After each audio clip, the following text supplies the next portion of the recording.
and has seen high pick and ban over the last couple of weeks in all regions. Yeah, last week actually, Origen was prioritizing Rise, and then ended up picking Castle in mid, and they have a double scaling composition with no wave clear. This time they're saying, well, to avoid picking this Rise, putting ourselves in that position, we'll just ban it out ourselves. Yeah, and Gangplank will be the next ban coming in from Unicorns of Love. Pretty much exclusively banned or picked. And the few Gangplanks that we've seen haven't been incredibly impressive. That's not necessarily just been from Europe either.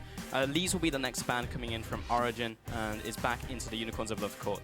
Yeah, so junglers that are up right now that are strong. Obviously, we talked a little bit about Grace, even though Europe hasn't really embodied it as much. If you look at different regions, especially the LPL, we've seen some fantastic Grace performances there.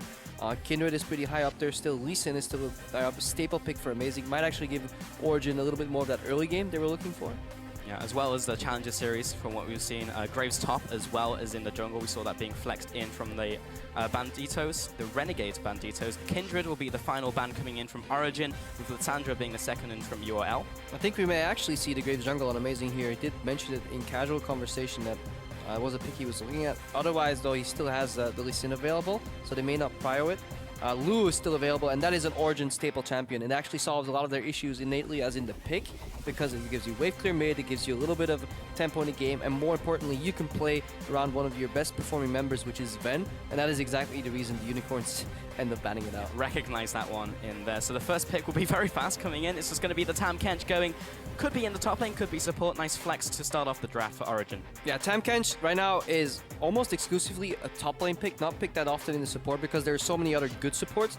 And one of the reasons he really succeeds is because he denies so many plays that you can do on the carries in the game, and more importantly, because this meta has shifted to less tanks and overall more squishy targets, Tam Kench's base damages are actually enough to keep up with that. So he can run in as a super tank with the great health, still have enough base damages. We saw it, I think, earlier today in the LCK as well, where it was, I believe, CJ versus Bennu. At least it was a match with Bennu. I don't know who the blue team was, but they had a Tam Kench top lane, and even though you really don't expect much damage coming out of it traditionally, he just tore apart the squishies too in the fight because the base damages are still significant. Also the same kind of thought process as Lulu to help out the team and facilitate those big carries. So picking up the Tam Kench, a lot of sense in from Origen. First two pickups from Unicorns of Love, Corki and Lee Sin will be picked up early into the draft. Yeah, good tempo picks. So a strong early game jungler that can make picks with an 80 carry that fulfills Steelback's playstyle, which is generally cleanup, but can also group early for poke. And Corki, let's not forget, is still a flex pick on this patch, an incredibly strong mid laner right now. Yeah, we've seen a lot of good Corkis in the mid lane. The package can be very well utilized. Sometimes it can be badly utilized, as we saw yesterday, jumping into the enemy jungle by yourself and getting killed 1v3. Not so good, but Alistair has been picked up here by Origen. Yeah, a little tank heavy, honestly. First three picks here from Origen.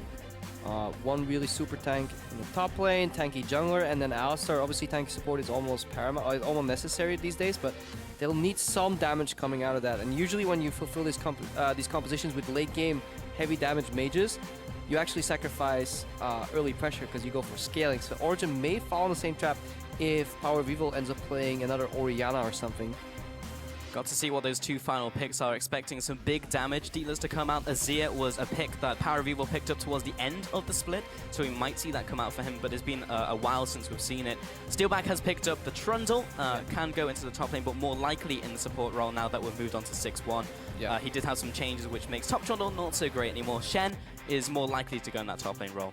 Yeah, and Trundle support just generally lanes very well into Alistair. Alistair, pretty much whenever you face a good Trundle support, you will yield the lane and just go for some heal sustain type of plays. You can make plays if you have a Kalista on lane, but a good Trundle support should be able to win that lane, especially with an 80 carry flex counter pick possible. Waiting on these final two pickups from Origen. The first one has been logged in, which will be the Kalista going on Sven. And then waiting for that final one for the mid lane, looking for a high damage dealer with this massively tanky front line that they've already created with the Alistair Rek'Sai and Tam Kench. Looks like it may be the Cassiopeia, and indeed that has been locked in. Power of Evil's Cassiopeia is something to be feared. Yeah, we could see another Zed pickup here for Fox. Obviously, Hylissang is doing the signature Draven Orianna hover, because that's a message he sends to his girlfriend. Really cute. So we're never really going to consider those picks. A lot of Zed last week. Can be combo with the Shen, you know, to protect him as he's going in. You have some magic damage spread out over the Corki at least. May not be the best though. A lot of Zed denial on the side of Origen, so I doubt that Fox is actually going for it. Maybe a LeBlanc something that can threaten the Cassiopeia at least with outplay potential from distortion in and out. Having some pressure in the lane early and potentially roam a lot better than Cassio. That could be actually the pick that Unicorns need. I wonder if that would influence the Summoner spell pickup from Power of Evil as well. He used to pick up a lot of exhaust in the mid lane when up against assassins like Zed, like LeBlanc. So when they jump in, he's able to stop a lot of that damage that comes in when they try to get their potential off. But the last pickup was Ezreal coming in for Fox, so going for the long-range poke route along with the Corki. Yeah, so a very... It's hard to tell. How do you characterize this composition? Honestly, Unicorns of Love definitely looking for a 4-1 split. Where they want to group up Ezreal and Corki in one lane to poke, and they want to place pillars to actually enable that poke or just zone people off the turret so they can start sieging. The mid game will be rough though, because Ezreal right now has a really slow scaling blue build. Corki does have a decent mid game spike, but they'll have to poke a lot on these heavy tanks before they can actually put any members of Origen in kill range except maybe Cassiopeia, so have to see how that works out. Obviously Trundle Pillar, a big nuisance against a very low mobility Cassio pick in the mid lane. I feel like if this composition falls behind it against these big, heavy tanks, they'll just never scratch them. And then when you get into fights, it's like, well, we just kind of lose. But take a look at the coaches there. Sheepy and Hazel shaking hands before they get onto the battlefield with their teams. And once again, you can take a look at those full team compositions with the players. Make sure to use those hashtags. Hashtag OG win for Origen if you think they're going to take home the win. Or UOL win for the Unicorns of Love. Currently undefeated in the first week as we get into their third game of the split. Ooh, woo. Hype. Lack of crowd makes us cheering up. Yeah, just looking at the compositions, really, wondering how this game's gonna play out. I think Tahm Kench actually does fine into Shen. I don't think either, like, Shen will maybe get bullied out. I don't think Tahm Kench will ever get bullied out. So in terms of engagement, we have to look at what Origen can do. They'll definitely need to find a sort of flank, because if they all come from the front, I think it'll be easy enough for Unicorns of Love to disengage when they group and actually start sieging. So the win conditions, definitely for Unicorns, is post 14, 15 minutes, group up, start sieging towers. And for Origen, it's to do well in individual lanes and try and shut that down. Yeah, let's get into this one. So Origen looking for the fan out to start off the game, likewise with the Unicorns of Love. Maybe not likely to see a lane swap up in this game, at least from what we're seeing in terms of where they're currently standing. Soaz in the top lane's picked up the Corrupting Potion in the jungle. Amazing actually opting towards the refillable potion versus Fox to start off this game. I'm actually curious for this top lane. Shen usually wins by out-sustaining with Warp Blades a lot against melee matchups, but Tahm Kench is just Tahm Kench. So I want to see how that plays out 1v1. Hillisang waiting out here, has seen Power of Evil, Miffy, just going to chase down that wards, and actually with the Chomp is able to clear it away.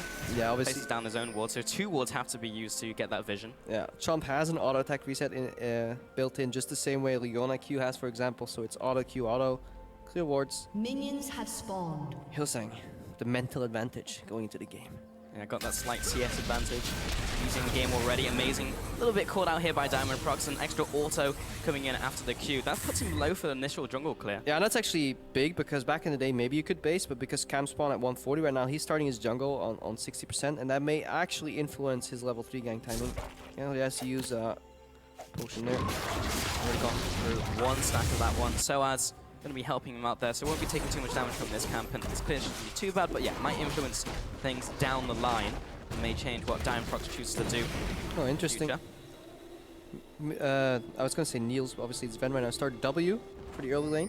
We've seen a lot of Kallistas recently go for the E to maybe easier losses, especially since you have a melee support that won't be able to provide that initial passive part to get that proc off. So this is interesting if you take a look at the Keystone Mastery that Alistair was running. We were having some discussion in the office about it, but it's the wind speakers. So this is more of a team fight Keystone Mastery to pick up, because when you get later into the game, you give everyone you heal, because this heal is AoE, extra magic resistance and armor. So it's not looking for the lane, not looking for the Bond of Stone just with Sven, but more as a team fight pick, which makes sense when you take a look at this composition. Yeah, definitely, especially against those tanks, you know, the added bonus of that and the power of those heals. But yeah, in lane it doesn't really offer very much. Alistair Kalista should be safe though. They should never die 2v2. They can maybe get zone up CS, but Corki and Trundle's laning patterns are pretty obvious, really. So barring any ganks or really good package usage, this lane should be even on both sides. The outplay is easier to do even on the side of Kalista and Alistar. Both of them hit level 2, and Pillarsign can't really get in range of the Alistar. He just hangs back. Mid lane though, Fox up against Power of Evil. So a couple of trade things happen. Just Fox trying to get out of the way of some of the Noxious Blasts, but there's not too much happening in the early game in this lane. Yeah, this is a matchup that is basically exemplify what you want to do in mid lane, which is punish people when they walk up to CS. So whenever Cassio goes for his CS, you want to get that Mystic shot out. Whenever Fox walks up, you want to make it drown in poison and maybe engage for the all-in. Power of Evil getting pushed though, so that puts pressure on Cassiopeia, forcing her to use much more mana on the clear. And Fox is pretty safe because he can always shift out a potential knock-up flash from Amazing. So really, really smart from Fox to just really power push early. He did miss a lot of minions though while trying to power push because he was continuously hitting the minions and missing some of those last hits. Top lane though, Soaz up against Vizikachi. Well, 2 tanks, so they're just going to be bashing away, but not really getting too much done. However, that lane was pushed in, and Soaz loses a lot of minions, almost 10 minions behind at 3 minutes in or 4 minutes in is quite a big disadvantage up against the Shen. Yeah, the Tahm Kench isn't as tanky yet, hasn't picked up any resistances, so the repetitive bullying that we see here from Vizikachi, you know, auto Q, auto coming out, and the fact that he can sustain himself up while pushing, made it so that he pushed into Soaz, and Soaz did a poor job lasting under the tower. So again, good matchup read here from Vizikachi. So it's not really in danger of dying, but missing minions more than anything. In a way, this influences the early game, at least if this continues. Obviously, the first few levels doesn't matter, but if every lane is pushing, it makes it incredibly hard for the jungle to operate in between those lanes. So Amazing has a hard time operating, going aggressive onto Diamond Prox's jungle because both laners will be able to react a lot quicker since they're pushing in their opponents in their respective lanes. Wonder what Diamond Proc will do from here then. Currently, he's just gone back to base, picked up the Tracker's Knife and a Pink Ward as well, so that may be a defensive one, or he might try and get into the jungle of Amazing. A little harder because Tremor Sense, but Soaz picking up Vizikachi will be jumping back through, but Amazing being there and a flash knockup under tower. This is a little bit risky with Diamond Procs with the counter guy. Will flash after the auto attack. The gold goes over to him for the first blood. Another tower shot lands onto Soaz and a follow-up for the double kill coming in for Diamond Procs. And this is massive, and this is something we've seen before from Origen. They're just not on the same page right here. Soaz knew it was too risky, especially since Diamond Procs hadn't revealed himself on the map so far at all, and then overall they won that trade, but Amazing goes in for the greed, and you can just see how close that really was. Diamond Procs beautifully outplaying there. Really, Vizikachi too, just that 1Q auto. We're gonna see it again. So Soaz acts as if he's laning normal right now. You see Amazing is not committing right now because he wants it to seem as if it's a normal 1v1. Chachi flashes and here, look, Soaz turns around. This is no communication here, whatever, because they could have popped Chachi because all he needed was 1 extra auto after what's gonna happen next here. So imagine if there was 1 additional auto a little earlier. Maybe Chachi dies, maybe it's a 1-for-1, but now Diamond Procs, not only do they get the kill there, they also allow that massive wave to be soaked up perfectly. No CS denial. Imagine if they just waited out a tower, had Vizikachi on 20%. He couldn't touch any of that CS, even if Diamond Procs joined. So a big error in communication for Origen, and that spells bigger problems than any draft, really. And what we can say for certain is Diamond Procs' performance in week 1 was not a fluke. That was just a good read from him going into the top lane. I mean, it was still, I don't know, man. It's an instant play. It was fantastic play, really good mechanical play, but from shot calling wise or pure strategy, there's not much you can highlight because it was really, We happened to be there, right? It was like, these guys are diving, really? Well, I'm Lee Sin, so I'll just take these 2 kills. But yeah, 2-0, stats don't lie. Sure. He was in the area though. And then Fox continuing to farm up. Both of those kills went to Diamond Procs though, so he's picked up the Warhammer. So actually, it'll be way stronger than Amazing if he finds him in the jungle. Also hit level 6 off of that gank as well from the extra experience. So he's got that huge spike in power. So if he goes for another gank, his ability to flash kick, or if he finds Amazing, has the ability to execute in the jungle. Kills did go to Diamond Procs, so only assist for Vizikachi, so Soaz isn't punished as hard. Can obviously start building tanky, wants to reset that wave. Need to see if Amazing can get a gank somewhere. That's the problem right now. He's obviously very far behind Diamond Procs. If it comes to any altercation in the jungles, Diamond will win that. He could also start ward jumping behind mid lane right now for a kick. That's what he's looking for. But it's hard because obviously Fox will have to change his movement. If Ezreal from Rack's range suddenly starts playing closer, the gank generally is given away. Kind of easy to read. With Power of Evil, also with Flash and his ultimate still, going anywhere near that turret if they're even going to take any damage is very, very dangerous. Diamond Procs chooses not to do that, but will pass over a ward here, which was placed down, I believe, by Amazing with the Tracker's Knife. So we're going to see him going into the top side. Tunnel goes into the bottom side, though, from Amazing. Take a look at the double pink wards being set up in River, though, by Origen. already establishing that vision control so they can track Diamond Procs. Yeah, that's a really good point. These pink wards in the river is definitely what you want in this match because they're so cheap, and even if they last only like 1 or 2 minutes, the fact that you gain vision there and you have guaranteed knowledge that they don't have any vision in the area, and very often they last longer than average wards right now, which is only like 230, definitely worth doing. So teams should really invest more in pink wards. And speaking of pink wards, it just spotted out amazing as well. So you get so much value from those things. Only 75 gold, so the price of old green wards, so there's really no reason not to. Amazing into the jungle now of Diamond Procs. And knows he's not in that side of the jungle. Also knew that he cleared it recently, so you get a general idea of where Diamond Procs is currently. So as he's trading up against Chachi in the top lane, but it's not a whole lot of damage as he shadow dashes away. Takes a bit more damage, and those auto attacks do more. And this is exactly what we were talking about earlier. Yeah, early game, the Vorpal Blades regen and the repetitive harass matters, but this is not even like mid game. This is like early game phase 2. The tankiness, the innate tankiness and just Tahm Kench with the levels becomes so strong in a 1v1 scenario that nobody can out-sustain him, and he just bullies you out. Even though Chachi has an experience advantage, has 2 extra assists. Yes, he did opt in for CDR boots, who don't give you even that many pure combat stats, but in an extended fight, you know, CDR is still valuable. So as a straight up winning that trade, even though he's down 0-0-2. Only got the Barmy Cinder as well, so it's not even like he's super well built in this lane. Nope. That being said, Chachi has gone for the Lucidity boots, so not a tanky option in top lane, but he's not really in danger of dying 1v1.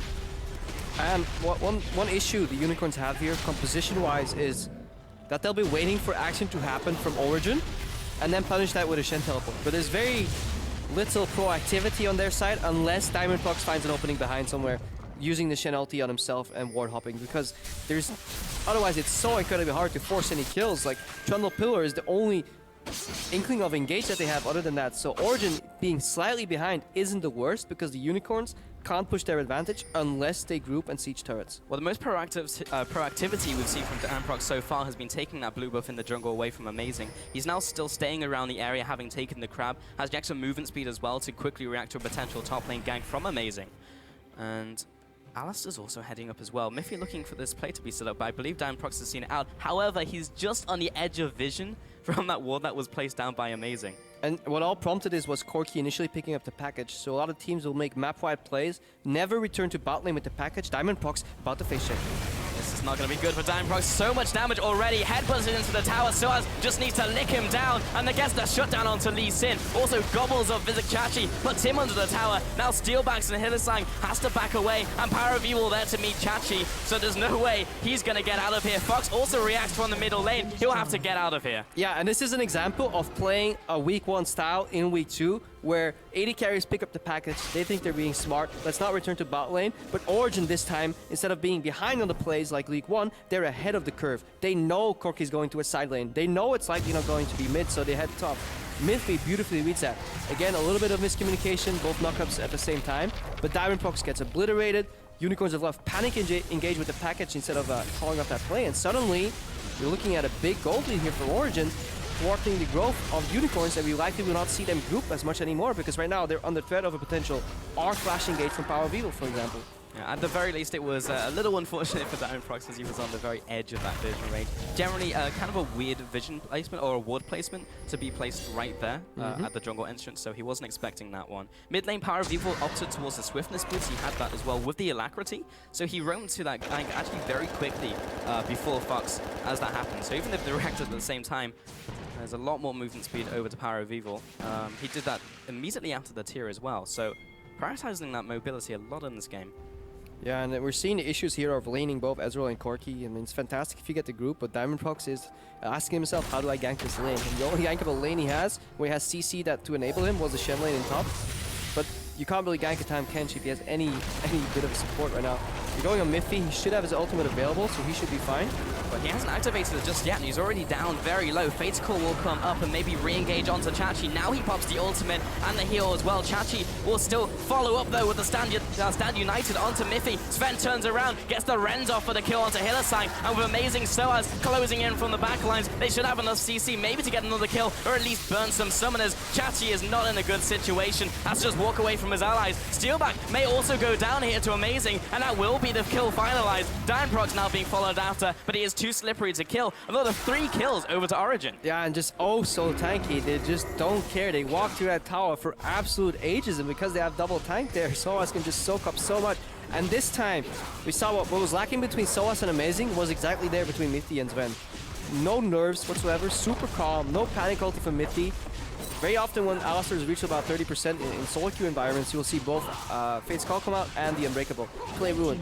They know they have Fate's Call, they know they have heal available. Mithy popped his ultimate later on, and meanwhile, Niels or Sven right now is just stacking spears over and over, and then just goes like pop, reset, gets the kill, and at that point, Unicorns, yeah, they've lost the play. It was very impressive. Even I was starting to panic as well. It was like, you need to ult, man. Do something. You gotta go. It's like when you're watching a show and you're really rooting for the characters. Do something, please.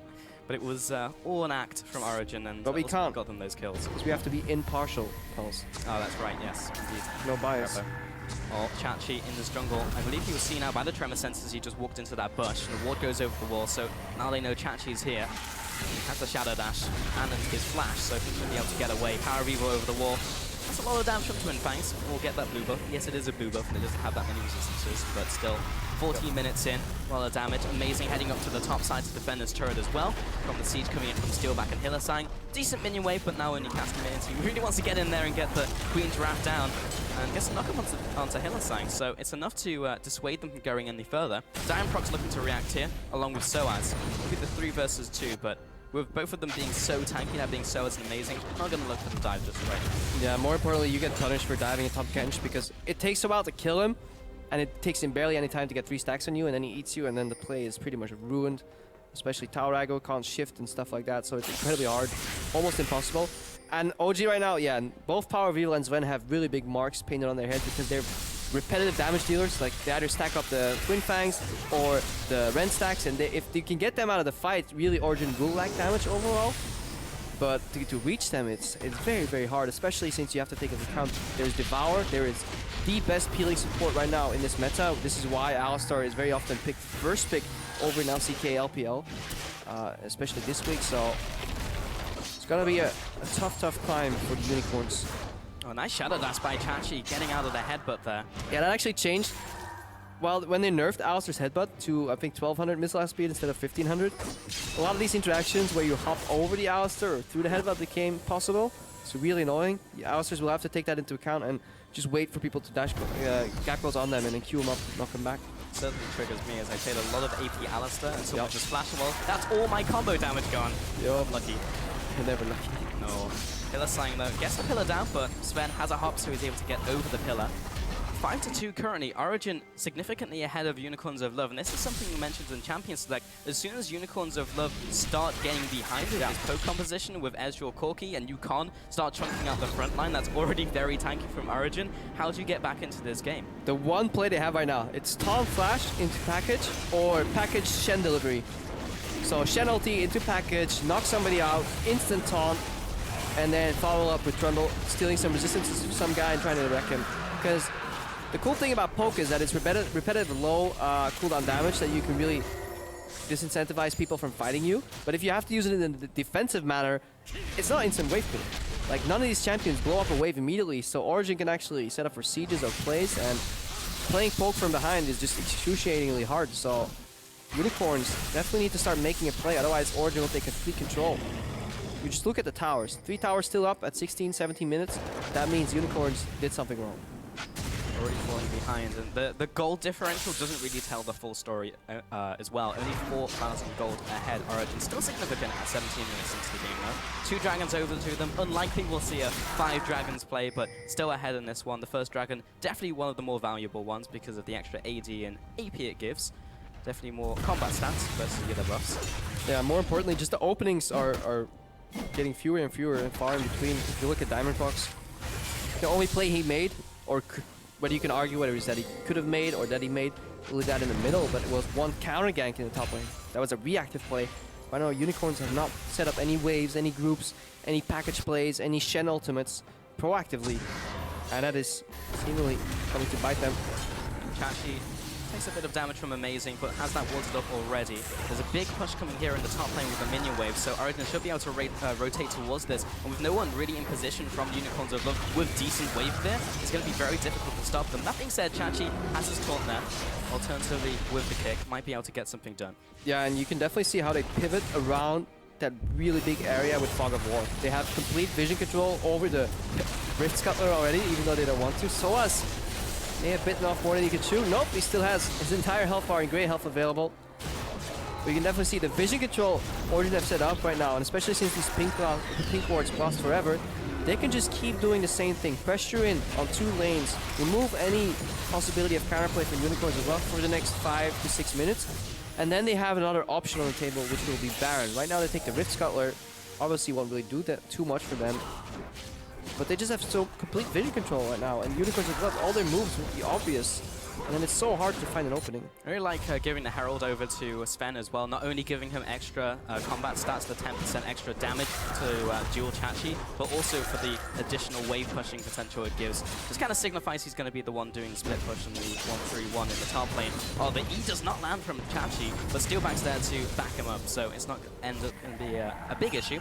Frostbomb will clear out the rest of the wave, and now Sven will back off. Yeah, one of the biggest things on that buff actually is that it gives you 40 extra base movement speed, which actually matters a lot in this game. Just it allows you to really be a lot safer and be even harder to get caught, really. And that's what you want, you know, just avoid these risky situations. Right now, Origen grouping up with 4 people in the mid lane. Ezreal's doing blue buff right now, so that tower's gonna fall.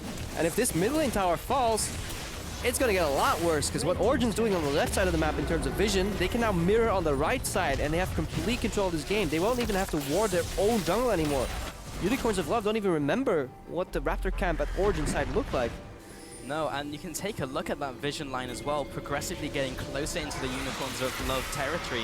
They're gradually being choked out of this game. Amazing will just go right into the enemy jungle and take away this red buff as soon as it comes up. There's nothing that Unicorns of Love can really do about it because they're not setting up any of these plays. Your buff?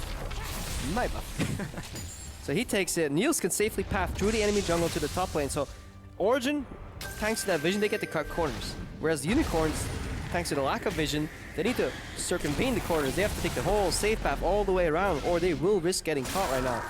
And that enough gives you, over time, gives you just a gold advantage because, hang on, they're finally seeing an aggressive play here. No more extra movement speed. Jukes the taunt. Wow, gets out of it and just turns around as well with Amazing coming in. So as the cavalry has arrived. That's the first kill, maybe that the second. And Hillisang looks to be going down in this engage as well. Fox is there to assist his allies. Parabeeble with the flank though, with a big ultimate for 1-2. Kill, 2 kills, and maybe the 5th as well. Making that the clean ace. The triple kill coming in for Sven. Ace for Origen, and all on the back of Sven doing that absolutely, and quickshot haste is word, disgusting sidestep. That's how you tilt an entire team. Everybody's looking at that play. It's like, okay, Shen's gonna land. He's gonna miss taunt. Okay, that is 5 kills into a Baron here. And that is literally game over. So many resources pumped into that play, Grapho. Alright, let's watch that again. So Sven, he has a little bit of the buff left. Trundle Pillar makes him path around, that's good. Diamond Pucks goes in. But I think you should have War Dash if you had it potentially, or flashed preemptively, because you know Sven's gonna flash, so you don't want to trade flashes there, and that's just sick. This is why Sven is one of the best just AD carries, in my opinion, in the world when he plays on his A game. That was insane. And Hillisang will also go down here. They lost everything from that. Yeah, and then R flash from Power of Evil. Remember, it's not flash R because it's Cassiopeia. Miffy comes in, knock up, knock back. Follow knocks, that's Alistar for you. But overall, what I want to take away from this clip is what Unicorns did is the right play in this situation. You have to hard engage force. The issue I have with the play is that they did it when they were 6,000 gold down, and they didn't recognize that it would come to a situation like this. If you respect your opponent to play well, you know you will have to force something like this, and they could have done it at 2,000 gold disadvantage, 3,000, 4,000, 5,000. Instead, they decided to wait at 6,000, and right now they're behind 11,000. TLDR, play to your win condition. Imagine how the game is going to play out and predict your future, and if it's not looking to grim, try and change it. That was the one play that could have potentially brought them back into this game, but now they're dropping left, right, and center, dropping like flies. Hillesang goes down, middle turret will be falling to Origen as well. Just a matter of time before they start cracking the inner base. I believe that was just a W from Soaz, which chunked Fox out. Hasn't built any AP either. He's just so far behind in this game. The middle turret goes down, looking for the inhibitor as well. It doesn't look like Unicorns of Love have a chance in hell at winning this game. Yeah, you said it in Champs League calls, like what if they get behind, you know, what if these tanks actually get really tanky and the AD carries don't really do much damage? Well, then exactly this is happening. Blue build Ezreal is still scaling up. Corki has passed his major power spike, which is the boots, the Magic Flame boots with the Triforce. They did poke out Power of Evil here, so that may actually stop the push a little bit. May or maybe not, because Miffy comes in with the engage and Steelback goes down. Fox tries to escape and Dimeprox tries to kill the back line. Does manage to get Power of Evil, but everyone else on the team of Origen is just as strong. Miffy still CCing up the two retreating members of Unicorns of Love. That's a 2-for-1 plus the top inhibitor, and this may be curtains for the Unicorns of Love. Yeah, good flying from Dimeprox, comes around, takes out the main damage dealer on paper, but at this point in the game, everybody is a main damage dealer, bar maybe Miffy. Origen looking to clean up Nexus towers. This is all from one push, by the way. This is a couple tier 2s, the entire base in shambles, almost a Nexus tower, so this will be an absolutely insane Baron power play. Amazing, just backing off here. Dimeprox seeing if he can get anything. Maybe one of the stragglers who's trying to retreat. Miffy, an amazing low. Miffy already used his ultimate, but with the Baron buff still alive, they have enhanced recalls. Has to be very fast on the draw if they wanted to kill, and just can't find anyone from Origen. So Unicorns slunk back to their base, have to clear out some of these minions. And sometimes in these situations to be like, well, at least they're getting some gold come into them as the minions push in. Yeah, that's what you tell your team. It's like, guys, it's okay. We can still win, guys. I'm in my promos. Don't surrender. We're getting free farm right now. This is all a trick to lure the enemy into a false sense of security. They give us 2 lanes of free push. Yeah, I think it'll be 3 lanes of free push, and then Origen will get plus 50 gold from the Nexus really soon. Complete control. I mean, if they manage to somehow throw this, they're actually at 3 dragons already, which is super early for this meta, so yeah. The Unicorns, it is obvious though, their plays. Let's watch this again. Good move by Dimeprox, by the way. Really good flank here and on Power of Evil, and Origen being actually a little overconfident. Sven is untouched. Miffy double knock up here. Fox just can't get it. You know, he's a poke champion. He's not made for these close range duels, especially not when 12k behind. Not at this point in the game. Late game, Ezreal does more damage than Kalista in most settings, but it's just not there yet. Origen going to make sure they can kill every single tower in this game to maximize their fantasy points. The bottom tower will be falling as well. Dimeprox going to try and make a play perhaps with Chachi on top of him. Also, as this is going to eat him and stop that from happening. Jumping onto Sven here, see if they can pick up that 1 kill, maybe start the ball rolling. But Chachi already chunked down. He has to get out of this fight. Dimeprox jumps in, immediately CC'd up and taken down. Here's Sang, gets on top of Power of Evil, but even out of mana, he's going to go out as well. Double kill over to Power of Evil. 4 kills for 0. Not a single tower has gone down for Origen in this game, and Chachi is just left alive to try and stop this from happening. But the Nexus will be falling, and Origen take the win over Unicorns of Love. But yeah, for the Unicorns going home, it'll be a very easily adjustable defeat. It's not like they lost in many key moments. It is, yes, the draft, and more just playing to your win conditions and trying to break out of a losing situation quicker. It took them way too long to realize that that was the play they had to force, and honestly, it was a nice try. It just happens to be that Sven's the god, and he sidesteps the Shenton.